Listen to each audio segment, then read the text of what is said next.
دین اسلام نے ہمیں یہ بتلایا ہے کہ یہاں آنے سے پہلے سب لوگ عالم ارواح میں تھے، اور یہاں آنے کے بعد سب لوگ عالم دنیا میں آ گئے۔ اس کے بعد جو آخری جہان ہے وہ عالم آخرت ہے، لیکن عالم دنیا اور عالم آخرت کے بیچ جو جگہ ہے اسے عالم برزخ کہا جاتا ہے۔ برزخ کا معنی تو پردے اور آڑ کے ہوتے ہیں، لیکن برزخ اس زندگی کو کہتے ہیں جو مرنے سے شروع ہو جاتی ہے اور قیامت کے قائم ہونے تک وہ زندگی انسان کے ساتھ رہتی ہے، اسے عالم برزخ کہا جاتا ہے۔ اسی کو قبر کی زندگی کہا جاتا ہے۔ لیکن عالم برزخ کیوں کہا جاتا ہے، اس کی کیا وجہ ہے؟ تو اس کی وجہ یہ ہے کہ ہر آدمی کو قبر نصیب نہیں ہوتی، تو جو جل کے مر گیا جزا اور سزا اسے بھی ملے گی، عذاب قبر اسے بھی ہوگا، پر اس کا نام کیا ہے؟ عالم برزخ۔ جو آدمی دریا میں ڈوب گیا جزا اور سزا کا معاملہ اس کے ساتھ بھی ہے، لیکن نام اس کا کیا ہے؟ عالم برزخ۔ نبی کریم صلی اللہ تعالی علیہ وسلم ارشاد فرمانے لگے، حضور فرماتے ہیں کہ ایک شخص نے وصیت کی تھی کہ جب میں مر جاؤں تو مجھے بڑا ڈر آتا ہے، میں اللہ کے حضور کس طرح کھڑا ہوں گا۔ اپنی اولاد سے کہنے لگا کہ اس طرح کرنا کہ میری لاش کو جلا دینا، پھر میری راکھ کو ہواؤں میں اڑا دینا، میں اپنے رب کریم کے سامنے کھڑا نہیں ہو سکتا۔ اس کے بچوں نے اسی طرح کیا۔ تو حضور صلی اللہ علیہ وسلم فرماتے ہیں پھر اللہ نے زمین کے ذروں کو حکم دیا اور زمین نے سارے ذرے اکٹھے کیے، پھر رب نے اسے زندگی دی اور پھر پوچھا یہ تو نے وصیت کیوں کی تھی؟ تو اس کرتا اللہ میں تیرے سامنے کھڑا نہیں ہو سکتا تھا، مجھے اپنے اعمال کا پتہ تھا، جے ویکھاں میں عملاں والے تے پھر تے کچھ نہیں نا میرے پلے، تو میں ڈرتا تھا کہ کیا بنے گا۔ تو رب فرمائے گا فرشتوں میرا بندہ سچ کہتا ہے، اسے میرے فضل سے جنت عطا کر دو۔ تو اللہ ذروں کو بھی جمع کرے گا، ہواؤں میں، خشکیوں میں، سمندروں میں، مرنے کے بعد انسان جہاں بھی ہوگا اسے جزا اور سزا کا معاملہ وہاں ملے گا۔ اب عذاب قبر جو ہے، قبر کے اندر جو انسان کا عذاب ہے تو وہ بھی عالم برزخ کا عذاب ہے۔ میرے رسول کریم صلی اللہ تعالی علیہ وسلم نے نا کچھ چیزوں سے پناہ مانگی ہے، خود حضور نے، خود نبی پاک صلی اللہ علیہ وسلم رسول کریم علیہ السلام نے پناہ مانگی۔ حضور فرمانے لگے اے اللہ مجھے کنجوسی سے، بخیلی سے پناہ عطا فرما، اور حضور نے باقاعدہ پناہ مانگی ہے کہ اے اللہ مجھے ارذل العمر ہونے سے پناہ میں رکھ، جب عمر اتنی زیادہ ہو جائے کہ وجود کے حصے کام کرنا چھوڑ جائیں، اس سے پناہ مانگی۔ اور خود میرے نبی پاک علیہ السلام نے قبر کے عذاب سے پناہ مانگی۔ یہ تعلیم امت کے لیے کہ تم بھی پناہ مانگو عذاب قبر سے۔ قبر کا عذاب برحق ہے، قبر کے لیے تیاری کر کے رکھنا، اپنی قبر کو یاد رکھنا، مر جانے کو یاد رکھنا۔ حضرت سعد بن معاذ رضی اللہ تعالیٰ عنہ کا جب جنازہ تھا تو صحابہ کرام فرماتے ہیں حضور نے نماز جنازہ کی امامت فرمائی تو قبر کے تیار ہونے میں کچھ دیر تھی، تو رسول کریم صلی اللہ علیہ وسلم زمین پر بیٹھ گئے اور ایک لکڑی سے حضور زمین کریدنے لگے، لکڑی سے۔ ہم وہ انتظار تھے کہ اللہ کے رسول صلی اللہ علیہ وسلم سر مبارک اٹھائیں، ہمیں کو نصیحت کریں۔ فرماتے حضور نے سر اقدس اٹھایا تو حضور کی آنکھوں میں آنسو تھے، اور رو کے حضور فرمانے لگے، رو کے کہ اس قبر کے عذاب سے رب کی پناہ مانگو اور اس کے لیے تیاری کر لو، یہ بڑا سخت دن ہے۔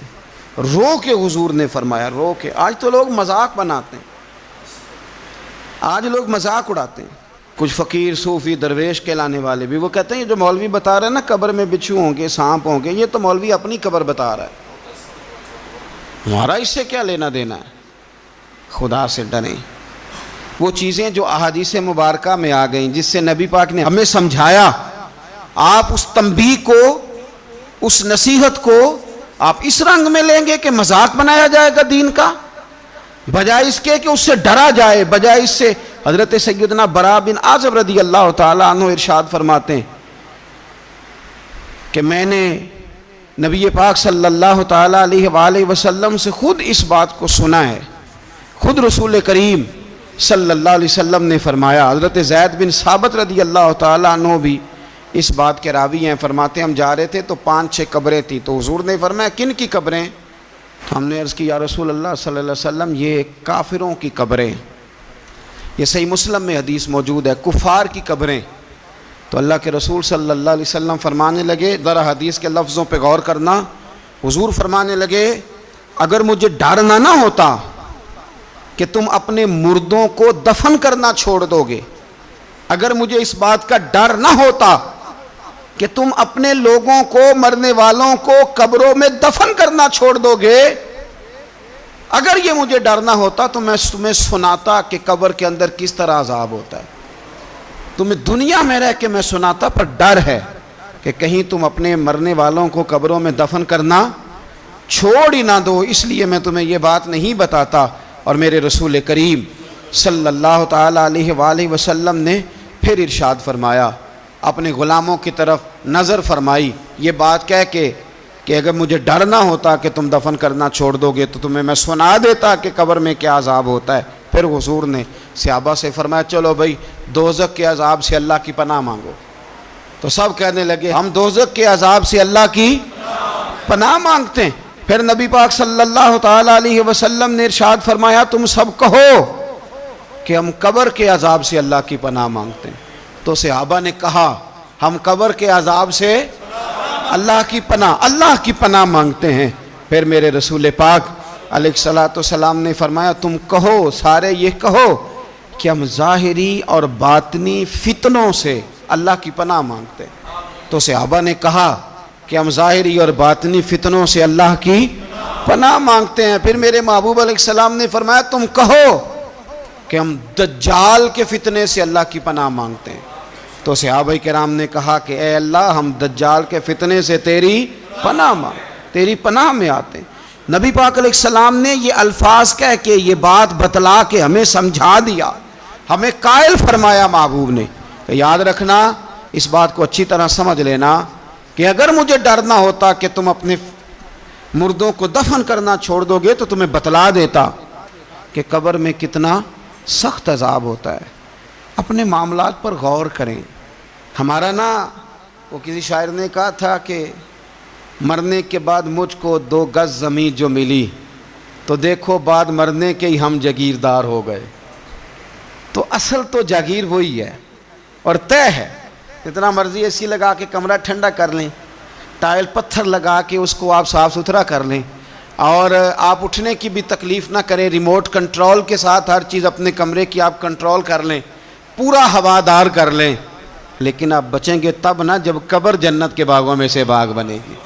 اگر وہ جنت کے باغوں میں سے باغ نہیں بنتی تو پھر فائدہ نہیں ہے۔ میرے رسول کریم صلی اللہ تعالیٰ علیہ وآلہ وسلم کے پیارے صحابی حضرت عثمان غنی رضی اللہ تعالیٰ عنہ فرماتے ہیں، یہ سنن ابو داؤد شریف کی حدیث ہے کہ حضور نے فرمایا جب میت کو دفن کر کے فارغ ہو جاؤ تو اس کی قبر پر کھڑے رہو۔ خود حضور بھی قبر پر کھڑے رہتے دفن کرنے کے بعد، اور فرماتے اس کے ثابت قدم رہنے کی دعا کرو، اس لیے کہ اب اس سے سوال و جواب ہوں گے، اب فرشتے اس کی قبر میں آئیں گے، اب اس سے پوچھیں گے، اب اس کے ساتھ وہ امتحان ہوگا، تو اس کے لیے دعا کرو، قبر پہ کھڑے ہو کے دعا مانگو۔ ایک حدیث میں فرمایا کہ اتنی دیر دعا مانگو کہ جتنی دیر اونٹ ذبح کر کے کھال اتار کے گوشت بنا کے، اونٹ ذبح کرنا سب سے زیادہ مشکل ہے، اونٹ ذبح کر کے کھال اتار کے گوشت بنا کے بانٹ دیتے ہو، اتنی دیر مرنے والے کی قبر پہ کھڑے رہ کے دعا مانگا کرو، کیونکہ اب فرشتے آئیں گے، سوال و جواب ہوگا۔ تو عذاب قبر، مصنف عبد الرزاق میں حدیث ہے کہ ایک بندے کو صرف 1 کوڑا مارا گیا تھا قبر میں، 1 کوڑا، 1 درہ، تو اس کی ساری قبر میں آگ بھڑک اٹھی تھی۔ تو پوچھتا ہے کہ یہ 1 کوڑا مجھے کیوں مارا گیا؟ تو انہوں نے کہا ایک وجہ تو یہ تھی کہ تو پاکی پلیدی کا خیال نہیں کرتا تھا، اور دوسری وجہ یہ تھی کہ ایک دفعہ ایک مظلوم نے تجھ سے کہا تھا میری مدد کر، اور تو مدد کرنے پہ قادر تھا، تیرے اندر ہمت تھی، پر تو اس کی مدد کے لیے تیار نہیں ہوا۔ وہ ہمارا مشہور فکر ہے نا کہ سانو کی لگے، پرائی لڑائی پرائی آگ نو اسی گھر کیوں لے آئیے۔ تو وہ جو ہمارا خاص معاملہ ہے نا کہ کسی کی مدد نہیں کرنی، وہ ہمیں خراب کرتی ہے، وہ ہمیں خراب کرتی ہے، ہمارے حالات بگڑ جاتے ہیں۔ ہم مدد کرنے پہ قادر ہوتے ہیں پر کسی مظلوم کی مدد، ایک کوڑا لگا تو پوری قبر میں آگ بھڑک اٹھی۔ عذاب قبر سے اللہ کی پناہ مانگی جائے، ڈرا جائے، اور آخرت کے لیے قبر کے لیے تیار۔ قرآن مجید نے کہا وَإِذَا الْقُبُورُ بُعْثِرَتْ، جب قبریں کریدی جائیں گی نا تو عَلِمَتْ نَفْسٌ مَّا قَدَّمَتْ وَأَخَّرَتْ، پھر ہر جان لے گی کہ اس نے آگے کیا بھیجا اور پیچھے کیا چھوڑا۔ میرے عزیز، اپنی قبر کے لیے، اپنی آخرت کے لیے فکر کریں، تیاری کریں۔ مولا رومی ایک بڑی خوبصورت مثال دیتے ہیں اور بڑے شاندار انداز میں بات سمجھاتے ہیں۔ وہ کہتے ہیں مصر کے اندر نا ایک رواج تھا کہ وہ سال کے آخر میں، سمجھ لیں ذی الحج کے آخری دن، یا جس طرح آج کل لوگ جنوری فروری سے کام چلاتے ہیں، تو وہ دسمبر کی آخری تاریخ کو نا پچھلے بادشاہ کو معطل کر دیتے تھے، اور یکم تاریخ کو وہ جا کے دریا کے کنارے کھڑے ہوتے تھے تو کشتی آتی تھی، جو پہلا آدمی اترتا تھا اسے بادشاہ بنا لیتے تھے۔ پورا سال اس کی بات مانتے، اور سال کے آخر میں جا کے پھر اس کو جنگل میں، جہاں جنگل میں درندے تھے، جھاڑیاں تھیں، خوفناک جگہ تھی، وہاں جا کے چھوڑ آتے تھے، درندے اسے پھاڑ ڈالتے۔ تو ایک سال ایک دانشمند آدمی اترا، وہ تو اس کو انہوں نے کہا کہ بھئی تو ہمارا بادشاہ ہے۔ انہوں نے کہا یہ کیا بات ہوئی؟ تو بادشاہ ہوں تو کیا مطلب؟ انہوں نے کہا جی ہمارا اصول ہے، پورا سال تیری بات مانیں گے، سال کے بعد جنگل میں چھوڑ آئیں گے۔ کہنے لگا سال تو بات مانو گے نا؟ نے کہا ہاں۔ کہنے لگا اچھا پھر سب سے پہلے مجھے وہ جنگل دکھاؤ جس میں تم نے آخر میں چھوڑ کے آنا ہے۔ پہلے مکان کے پہلے سوسائٹی میں گھر کے پہلے قبرستان کی طرف حاضری۔ قرآن پاک کی جو ترتیب ہے نا موت و حیات کی، پتہ کس طرح؟ الذی خلق الموت والحیات، وہ رب جس نے موت اور زندگی پیدا کی۔ قرآن زندگی کا ذکر بعد میں کرتا ہے، موت کا ذکر ہے۔ تو مولا رومی کہتے ہیں وہ آدمی کہنے لگا پہلے دکھاؤ نا کہاں سال کے بعد لے کے جاؤ گے۔ تو انہوں نے جا کے وہ جگہ دکھائی، اس جنگل میں سال کے بعد ہم نے آپ کو لے کے آ کے چھوڑنا ہے۔ تو کہنے لگا ختم ہو گئی بات، اسی جنگل میں چھوڑو گے نا، کوئی اور تو نہیں؟ کہا جی اسی میں چھوڑیں گے۔ کہنے لگا بالکل ٹھیک ہے۔ پہلا حکم تخت پہ بیٹھ سے اس نے یہ کیا کہ جنگل کے اندر جتنی خاردار جھاڑیاں ساری کاٹ دو۔ اس جنگل میں جہاں آخر میں جانا ہے وہ ساری جھاڑیاں کاٹ دیں۔ پھر کہنے لگا جتنے درندے ہیں نا جہاں، وہ سارے مار دو، درندے مار دیے۔ کہنے لگا اب ہل چلاؤ، کیاریاں بناؤ، پھول لگاؤ، گلاب لگاؤ، چنبیلی لگاؤ، کرو اس کے اندر خوشبوئیں۔ وہ سارا سال وہ باغ کی تیاری کرتا رہا۔ سال کے بعد انہوں نے چارپائی پہ باندھا، جب اس باغ میں لے کے جا رہے تھے تو پرانے بادشاہ کہتے تھے نا نہیں میں نے نہیں جانا، چھوڑ دو، اتار دو، معاف کر دو۔ یہ پتہ کیا کہہ رہا تھا؟ کہہ رہا تھا عجلونی، ذرا جلدی کرو، ذرا جلدی کرو، جلدی کرو، مجھے لے جاؤ قبر میں اور جلدی سے مجھے وہاں چھوڑ کے آؤ جنگل میں۔ کیوں بھلا؟ اس لیے کہ اس نے فارغ بیٹھ کے موج نہیں کی، اس نے اپنی آخری جگہ کے پھل پودوں کی تیاری کی۔ او میرے بھائی، ہمارے پاس پیسہ آتا ہے تو گاڑی نہیں آتی ہے، اگر تھوڑا پیسہ زیادہ بڑھ گیا تو چلو وہاں بھی پلاٹ لے لو۔ کوئی بندہ بھی اپنی آخرت کے لیے، قبر حشر کے لیے سوچنے کو تیار ہے؟ جتنے مکان آپ نے بنانے ہیں نا، بچوں نے بعد میں لڑنا ہے، انہوں نے کہنا کارنے والا ابا مجھے کہہ گیا تھا کارنر والا تیرا ہے، نے کہا تھا مجھے ابا جی، مجھے کہہ گئے تھے کہ تم پہلے بڑا ہو گیا تھا، تو کمائی کرنے لگ گیا تھا، لہذا یہ سارا تیرا ہی ہے۔ وہ سب کو کوئی نہ کوئی بات ابا کان میں کہہ ہی جاتا ہے، سب نے اپنے حصے کی کوئی نہ کوئی بات یاد کی ہوتی۔ ابا نے کہاں جانا ہے؟ جہاں حالت بڑی خراب ہے، جہاں حالات بڑے پیچیدہ ہیں، مہربانی فرمائیں۔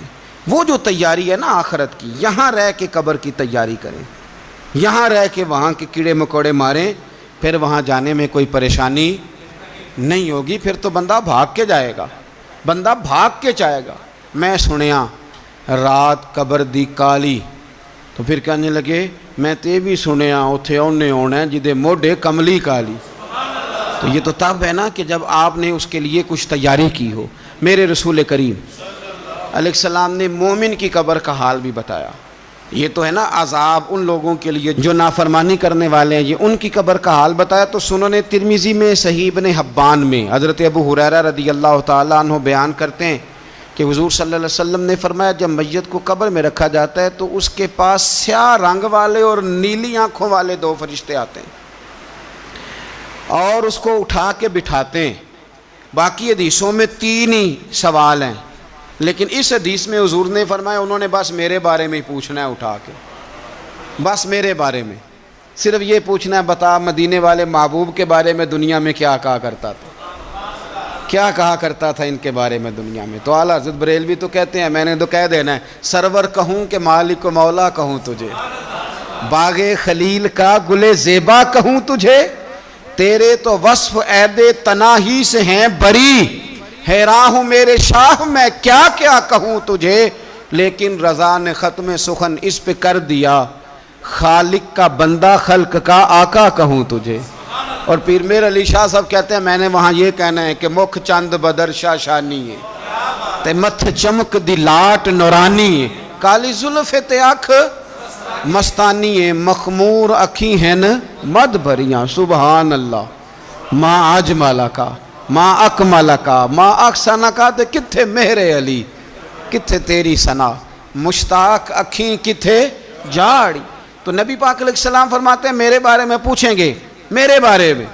ویسے بھی ایک سوال لازمی ہوتا ہے نا، یہ والا سوال لازمی ہے، من ربو کا پوچھ کے نا تو جنت جہنم کا فیصلہ نہیں، ماں دینوں کا پوچھ کے جنت جہنم کا فیصلہ۔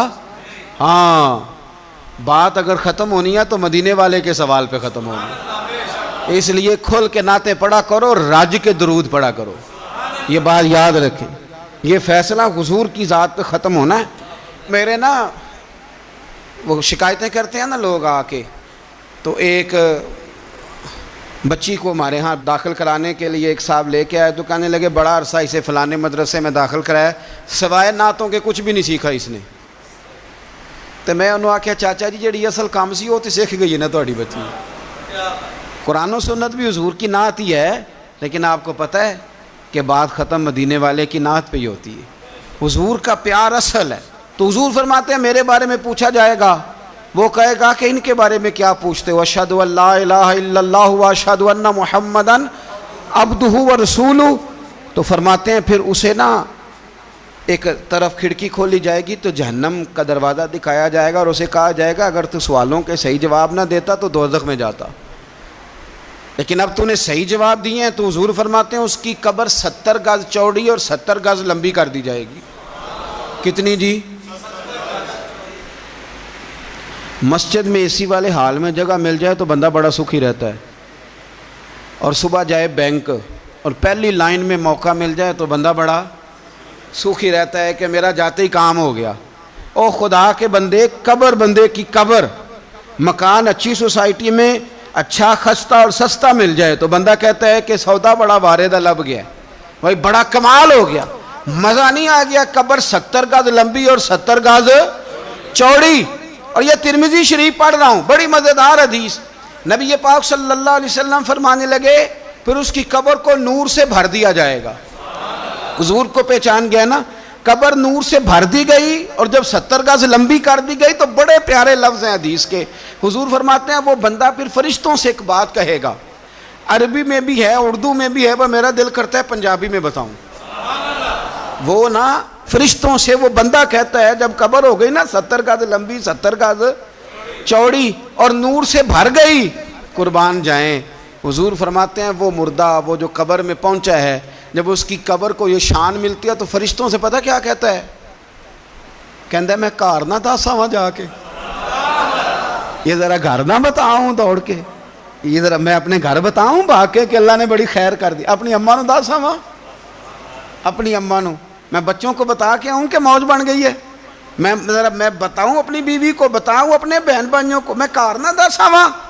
قربان جائیں میرے رسول کریم علیہ السلام فرماتے ہیں فرشتے اس سے کہتے ہیں نہیں تو کسی کو نہ بتا، نم کا نومت العروس، تو اس طرح سو جا جس طرح پہلی رات کی دلہن سویا کرتی، وہ بڑے چاؤں میں سوتی ہے، وہ بڑے پریم میں سوتی ہے، نئی زندگی کا آغاز ہوتا ہے تو سوتی ہے، اور فرشتے کہتے ہیں اب تجھے وہی آ کے جگائے گا جو تیرے اہل میں تجھے سب سے زیادہ محبوب ہوگا، جو تجھے سب سے زیادہ محبوب ہوگا۔ میرا تو ایمان ہے کہ ہمیں تو قبر سے آ کے جگائیں گے بھی مدینے والے رسول، کہیں گے آؤ غلاموں چلیں، آؤ غلاموں۔ اور وہ کشمیر کے رومی وقت نے میاں صاحب نے کہا تھا بعد مرن دے قبر میری تے میرے اپیرا جے کر پامے پھیرا۔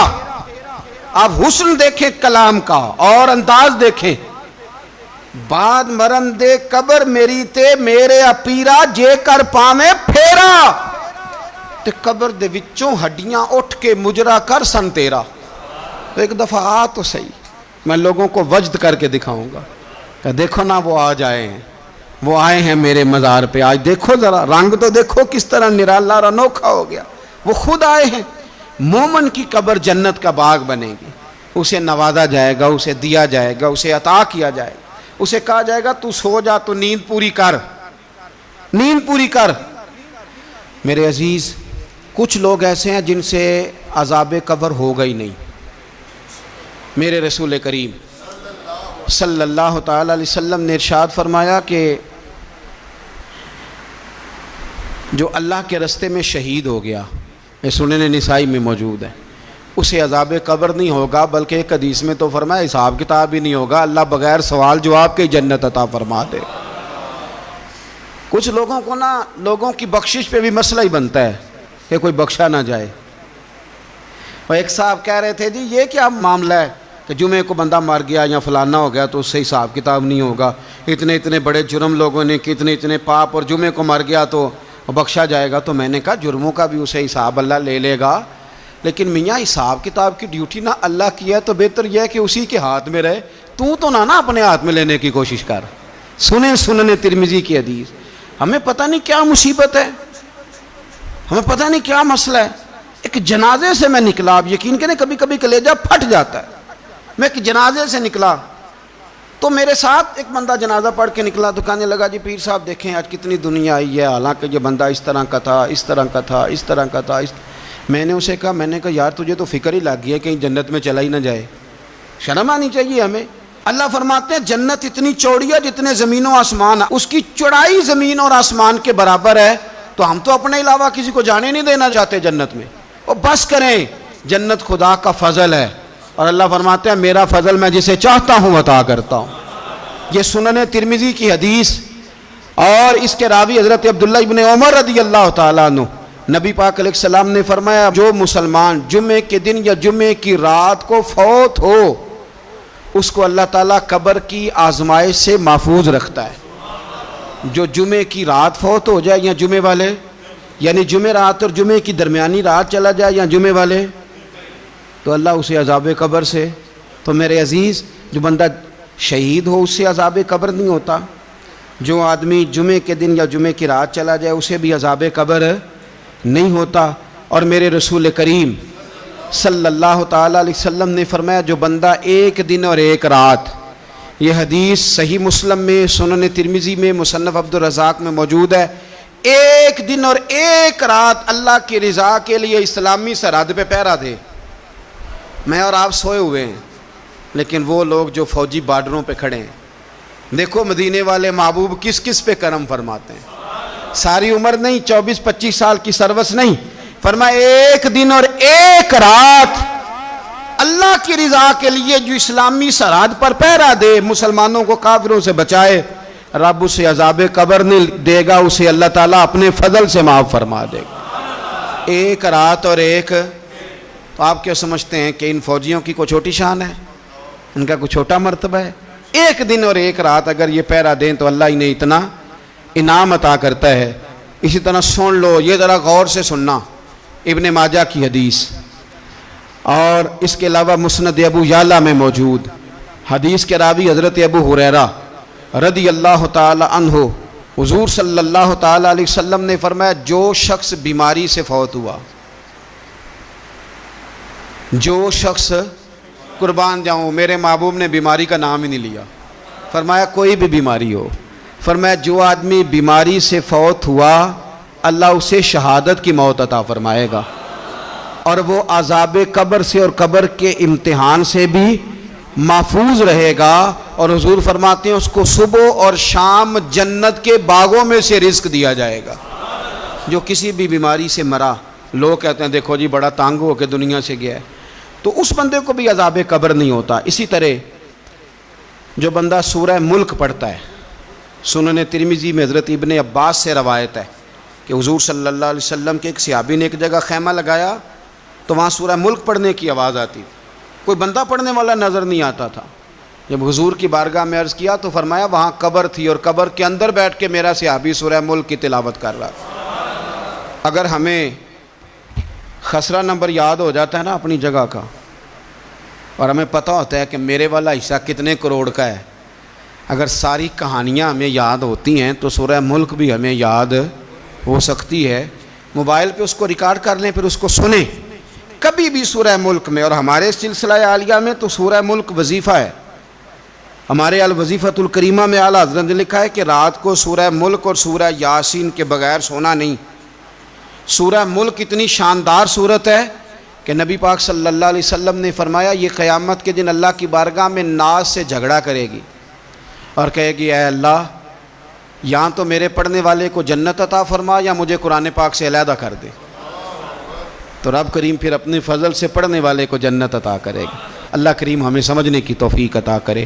آخر دعوانا الحمدللہ.